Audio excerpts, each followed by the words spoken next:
Let's turn to Frankfurt and speak with Ben Hodges. He's a former commander of the U.S. Army in Europe and now a senior advisor for the nonprofit Human Rights First. Thank you so much for being with us on the program, sir. Now, it's extremely rare for Moscow to confirm any battlefield casualties. Why do you think they decided to release this information, which is clearly causing anger among people who support Putin the most?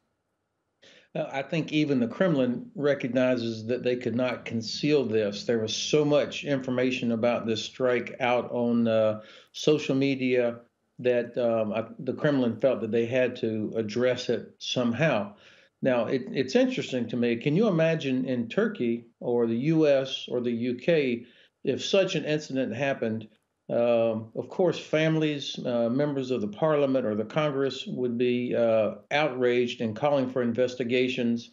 So this is going to be a test of the lack of transparency, which is normal from the Kremlin, versus what you would expect from a democratic society, as in Turkey or the United States. This will be very difficult for them to justify. How could so many soldiers be exposed? This was not a failure of air defense. This is a failure of leadership and basic discipline. You'd never put that many soldiers in a combat zone so close together where they're using cell phones, and they have to assume that the locals would also be reporting to Ukrainian intelligence, hey, there's a lot of Russian soldiers here in one building. How much pressure do you think this has put on Putin internally, and are we going to see the effects of this on the battlefield? Well, this is a great question. I think most people are wondering, at what point do the Russian people finally say that's enough? Most of the casualties that have been happening so far have come from regions of the Russian Federation that are far away from Moscow and St. Petersburg. So the Kremlin uses their let's say these other ethnic groups to bear the brunt of most of the fighting and the casualties.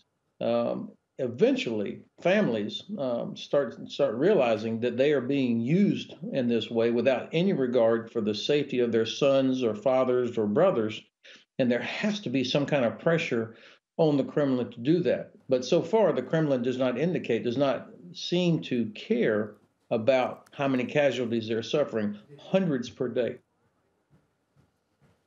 Right, and Russia is going in full force with the Shahed drones, but the U.S. Patriots are expected to be a game changer for Ukraine. How so?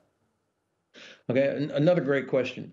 First of all, the drones, of course, are turning out to not be quite the weapon that that people at first thought they were. The Ukrainians have adapted. They're shooting down almost 100% of these drones, and the ones that do get through are not able to carry a payload that has the destructive effect of a cruise missile. So yes, they're terrible. Yes, if you happen to be where one lands, that's a terrible thing. But the fact is, this is all that the Russians can really do, is launch drones that are turning out to be not very effective. So I think that's why, as Rahu reported just a moment ago, Ukrainians realize that they are even winning in this aspect of Russia's desperate efforts.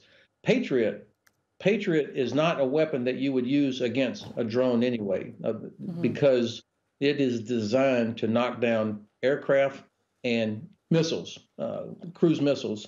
So I don't think the Ukrainians would waste a Patriot missile against a drone when they're having good effect with the German-made Gepard or other systems. All right, Ben Hodges, thank you so much for joining us here on the NewsHour and sharing that analysis with us.